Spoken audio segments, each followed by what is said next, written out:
Hello friends, welcome to Dharmika cooking channel. So ಇವತ್ತಿನ ರೆಸಿಪಿನಲ್ಲಿ fish sambar, so ಮೀನಿನ ಸಾಂಬಾರು ಹೇಗೆ ಮಾಡೋದು ಅಂತ ಅಂದ್ಬಿಟ್ಟು ಹೇಳ್ಕೊಡ್ತಾ ಇದ್ದೀನಿ. So Mandya style fish sambar ಮಾಡೋದು ಹೇಗೆ ಅಂತ ನೋಡೋಣ.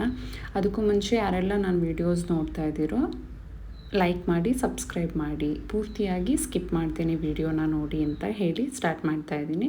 ಸೊ ಮೊದಲಿಗೆ 1 ಟೇಬಲ್ ಸ್ಪೂನ್ ಆಗುವಷ್ಟು ಎಣ್ಣೆ, ಅದಕ್ಕೆ ಚಕ್ಕೆ, ಲವಂಗ, ಸ್ವಲ್ಪ ಶುಂಠಿ ಮತ್ತು ಒಂದು 3 ಉಂಡೆ ಬೆಳ್ಳುಳ್ಳಿನ ಬಿಡಿಸಿ ಹಾಕ್ಕೊಂಡಿದ್ದೀನಿ. ನಂತರ ಒಂದು ದೊಡ್ಡ ಸೈಜ್ದು ಈರುಳ್ಳಿನ ಕಟ್ ಮಾಡಿ ಹಾಕ್ಕೊಂಡಿದ್ದೀನಿ. ಸೊ ಇದನ್ನು ಸ್ವಲ್ಪ ಬ್ರೌನ್ ಆಗೋವರೆಗೂ ಫ್ರೈ ಮಾಡ್ಕೋಬೇಕು, ಹಸಿ ವಾಸನೆ ಹೋಗೋವರೆಗೂ ಫ್ರೈ ಮಾಡ್ಕೊಳ್ಳಿ. ಸೊ ಈ ಥರ ಫ್ರೈ ಮಾಡಿ ಹಾಕೋದ್ರಿಂದ ಮಸಾಲೆ ಸಾಂಬಾರು ತುಂಬಾ ಟೇಸ್ಟಿಯಾಗಿ ಬರುತ್ತೆ. 1 ಟೇಬಲ್ ಸ್ಪೂನ್ ಆಗೋಷ್ಟು ಹುರ್ಗಡ್ಲೆ ಹಾಕ್ಕೊಂಡಿದ್ದೀನಿ. ಅದಾದ ನಂತರ ಒಂದು ದೊಡ್ಡ ಸೈಜ್ದು ಟೊಮೊಟೊ ಹಾಕ್ಕೊತಾ ಇದ್ದೀನಿ. ಸೊ ಇದಿಷ್ಟನ್ನು ಹಾಕಿ ಬಾಡಿಸ್ಕೋಬೇಕು. ಸ್ವಲ್ಪ ಇದು ಫ್ರೈ ಆದ ನಂತರ ನಾನಿಲ್ಲಿ ಖಾರದ ಪುಡಿನ ಹಾಕ್ಕೊತಾ ಇದ್ದೀನಿ. ಸೊ 2 ಟೇಬಲ್ ಸ್ಪೂನ್ ಆಗೋಷ್ಟು ಖಾರದ ಪುಡಿ. ನಿಮ್ಮದು ಚಿಲ್ಲಿ ಮತ್ತು ಕೊರಿಯಂಡರ್ ಬೇರೆ ಬೇರೆ ಇತ್ತು ಅಂತ ಅಂದರೆ 1 ಸ್ಪೂನ್ ಹಾಕ್ಕೋಬೇಕು. ಸ್ವಲ್ಪ ನೀರನ್ನ ಹಾಕಿ ಇದನ್ನು ಮಿಕ್ಸ್ ಮಾಡ್ಕೋತಾ ಇದ್ದೀನಿ. ಇವಾಗ ಸ್ವಲ್ಪ ಕುದಿಯೋ ಟೈಮ್ನಲ್ಲಿ ನಾನು ಇದಕ್ಕೆ ಒಂದು ಕಾಲು ಕಪ್ ಆಗೋಷ್ಟು ಕಾಯಿ ತುರಿನ ಹಾಕ್ಕೊತಾ ಇದ್ದೀನಿ. ಹಾಕಿ ಇದನ್ನು ಅಷ್ಟೇ ಸ್ವಲ್ಪ ಫ್ರೈ ಮಾಡ್ಕೋಬೇಕು. ಸೊ ಸ್ವಲ್ಪ ತಿಕ್ಕಾಗಿದೆ, ಹಾಗಾಗಿ ಇನ್ನು ಸ್ವಲ್ಪ ನಾನಿಲ್ಲಿ ನೀರನ್ನ ಆ್ಯಡ್ ಮಾಡಿಕೊಂಡು ಇನ್ನೊಂದು 2 ನಿಮಿಷ ಇದನ್ನು ಫ್ರೈ ಮಾಡ್ಕೊತಾ ಇದ್ದೀನಿ. ಸೊ ಇದನ್ನು ಚೆನ್ನಾಗಿ 1-2 ನಿಮಿಷ ಫ್ರೈ ಮಾಡ್ಕೋಬೇಕು. ಸ್ವಲ್ಪ ಕೊತ್ತಂಬರಿನ ಸೇರಿಸ್ಕೊತಾ ಇದ್ದೀನಿ. ಸೇರಿಸ್ಕೊಂಡು ಒಂದು ಸಲ ಇದನ್ನು ಮಿಕ್ಸ್ ಮಾಡ್ಕೊಳ್ಳಿ. ಸೊ ಇದು ಮಸಾಲ ರೆಡಿ ಆದಾಗೆ ಇದು ಕಂಪ್ಲೀಟ್ ಕೂಲ್ ಆಗಲಿಕ್ಕೆ ಬಿಟ್ಬಿಡೋಣ. ಕೂಲ್ ಆದ ನಂತರ ಇದನ್ನು ರುಬ್ಕೋಬೇಕಾಗತ್ತೆ. ಸೊ ಇದು ಕಂಪ್ಲೀಟ್ ತಣ್ಣಗಾಗಲಿಕ್ಕೆ ಬಿಡಬೇಕು. ಸೊ ಇದು ಕಂಪ್ಲೀಟ್ ತಣ್ಣ ಆಗೋ ಅಷ್ಟರಲ್ಲಿ ನಾವು ಇದಕ್ಕೆ ಹುಳಿನ ರೆಡಿ ಮಾಡ್ಕೊಳ್ಳೋಣ. ಸೊ ನಾನಿಲ್ಲಿ ಒಂದು ನಿಂಬೆಹಣ್ಣಿನ ಗಾತ್ರದಷ್ಟು ಹುಣಸೆ ಹಣ್ಣನ್ನು ನಾನು ನೀರಿಗೆ ನೆನೆ ಹಾಕಲಿಕ್ಕೆ ಇಟ್ಟಿದ್ದೀನಿ. ನಾನಿಲ್ಲಿ 1 kg ಆಗುವಷ್ಟು ಫಿಶ್ನ ತೊಗೊಂಡಿದ್ದೀನಿ, ಹಾಗಾಗಿ 1 ಲೆಮನ್ ಸೈಜ್ದು ನಿಂಬೆಹಣ್ಣ ನೆನೆ ಹಾಕಿದ್ದೀನಿ. ಸೊ ಇನ್ನು ಸ್ವಲ್ಪ ಜಾಸ್ತಿ ಮಾಡ್ಕೊಳ್ಳೋದಾದರೆ ನೀವಿನ್ನು ಹುಣಸೆ ಹಣ್ಣಿನ ರಸನ ಜಾಸ್ತಿ ಹಾಕ್ಕೋಬೇಕಾಗುತ್ತೆ. ಸೊ ಫಿಶ್ ಎಷ್ಟು ತೊಗೋತೀರೋ ಅಷ್ಟು ಕ್ವಾಂಟಿಟಿನಲ್ಲಿ ನೀವು ಹುಣಸೆ ಹಣ್ಣನ್ನು ಎಕ್ಸ್ಟ್ರಾ ಮಾಡ್ಕೋಬೇಕಾಗತ್ತೆ.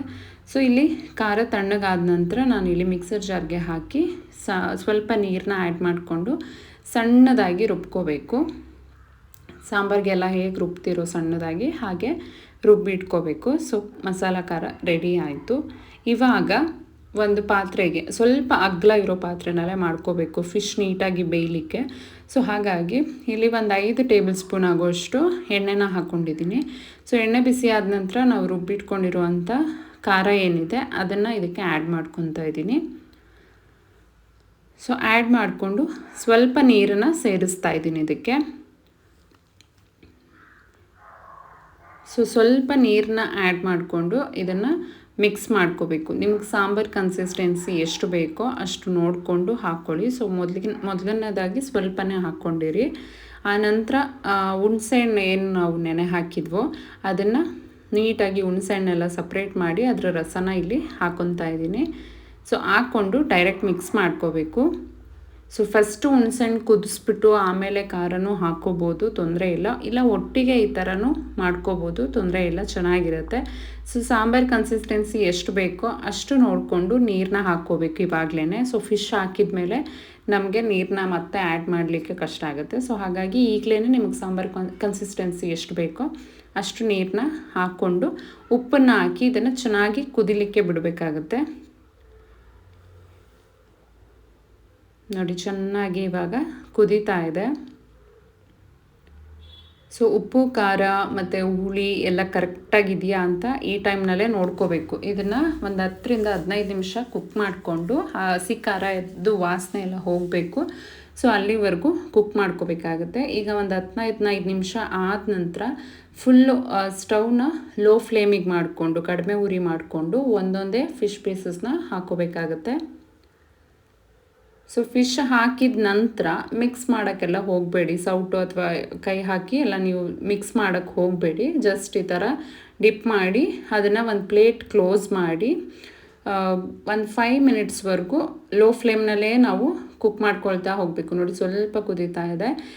ಇವಾಗ ಒಂದು ಬಟ್ಟೆ ಇಟ್ಕೊಂಡು ಪಾತ್ರೆನೇ ನಾವು ಈ ಥರ ಅಳ್ಳಾಡಿಸ್ಬೇಕಾಗತ್ತೆ.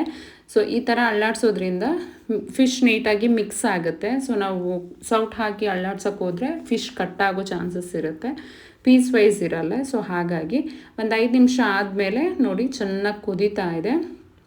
ಸಾಕು, ಇವಾಗ ಇನ್ನೊಂದು 2-3 ನಿಮಿಷ ಇದೇ ರೀತಿ ಇನ್ನೊಂದು ಸಲ ಮಿಕ್ಸ್ ಮಾಡಿ ಬಿಟ್ಟರೆ ಮುಗೀತು. ಫಿಶ್ ಒಂದು 7-8 ನಿಮಿಷದವರೆಗೂ ಕುದ್ರೆ ಸಾಕು. ತುಂಬ ಅತಿಯಾಗಿ ಕುದಿಸಿದ್ರೆ ಅದು ಫಿಶ್ಶು ಪೀಸ್ ಕಟ್ಟಾಗುತ್ತೆ. ಸೊ ಹಾಗಾಗಿ ಇದು ರೆಡಿ ಆಗಿದೆ. ಇವಾಗ ಸ್ವಲ್ಪ ಕೊತ್ತಂಬರಿ ಸೊಪ್ಪನ್ನು ಆ್ಯಡ್ ಮಾಡಿದ್ದೀನಿ ಅಷ್ಟೇ. ಸೊ ಬಿಸಿ ಬಿಸಿ ಮುದ್ದೆ ಒಟ್ಟಿಗೆ ತುಂಬಾ ಚೆನ್ನಾಗಿರುತ್ತೆ. ದೋಸೆ ರೊಟ್ಟಿ ಜೊತೆಗೂ ಕೂಡ ಕಾಂಬಿನೇಷನ್ ವೈಸ್ ತುಂಬ ಚೆನ್ನಾಗಿರುತ್ತೆ. ಸೊ ನೀವು ಫಿಶ್ ಸಾಂಬಾರು ಮಾಡಬೇಕು ಅಂದರೆ ಒಂದು 2-3 ಅವರ್ ಮುಂಚೆನೇ ಮಾಡಿದರೆ ಫಿಶ್ಶು ಸಾಂಬಾರಿಗೆ ಚೆನ್ನಾಗಿ ಅಡ್ಜಸ್ಟ್ ಆಗುತ್ತೆ. ಸೊ ಈ ವಿಡಿಯೋ ಇಷ್ಟ ಆಗಿದೆ ಅಂದ್ಕೊತೀನಿ. ಇಷ್ಟ ಆಗಿದ್ರೆ ಲೈಕ್ ಮಾಡಿ. Thank you.